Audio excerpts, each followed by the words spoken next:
এই সূরার হিদায়াতটা উম্মতের সফলতার হিদায়াত। এই সূরার শুরুতে আল্লাহ পাক একটি কসম করেছেন, ওয়াল আসর, আসরের কসম। এ কারণেই সূরার নাম সূরাতুল আসর। সূরাতুল আসর, আসর, আসরুন শব্দটি সূরায় আছে, এ কারণে সূরার নাম সূরাতুল আসর।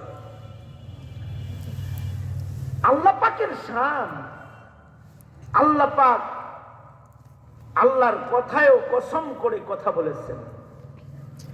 কোরআনে বহু কসম বিদ্যমান আছে, কিন্তু আমরা কোরআনে যে কসম আছে ওগুলো আমাদের কসম না। আমরা কথা বলতে আল্লাহর কসম করি, মানুষও তাদের কথায় কসম করে, কিন্তু আল্লাহ গায়রুল্লাহর কসম করেছেন।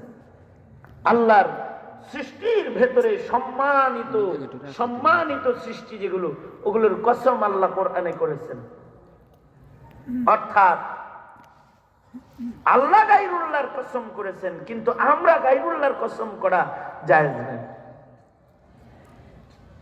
আমরা কসম করি আমাদের কথাকে চালানোর জন্য, আমাদের কথাকে ওজনদার বানানোর জন্য, আমাদের কথাকে বিশ্বাস করানোর জন্য আমরা কসম করি।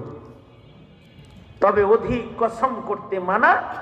যারা অধিক কসম খায় তারা অধিক মিথ্যা কথা কয়, নবী বলছেন। তবে কসম করে কথা বললে কসমে কথার ওজন বাড়ায়। আয় তুই এই কাজটা করছস, না আমি করিনি, না তুই ছাড়া কেউ করে নাই, না ভাই আমি করি নাই, না তোর মতো লোকই এগুলা পারে। দেখেন ভাই, খামাখা দোষ চাপায়েন না, আল্লাহর কসম করিনি। তাইলে ঠিক আছে, মনে হয় করস না। তার মানে কসম করার পরে তার কথাটার ওজন বাড়ছে। আল্লাহর কোরআনে আল্লাহ তাআলা আল্লাহর কথার ওজন বাড়াইতে কোনো কসম করে নাই। আল্লাহর কথা সব ওজনওয়ালা কথা। কালামুল মুলুকি মুলুকুল কালাম। আল্লাহর কথা আমাদেরকে বিশ্বাস করানোর জন্য আল্লাহ তাআলা কখনো কসম করেন নাই। ওমান আসদাকু মিনাল্লাহি কিলা। আল্লাহর চেয়ে সত্যবাদী আর কে আছে? আল্লাহর কথা কসম করে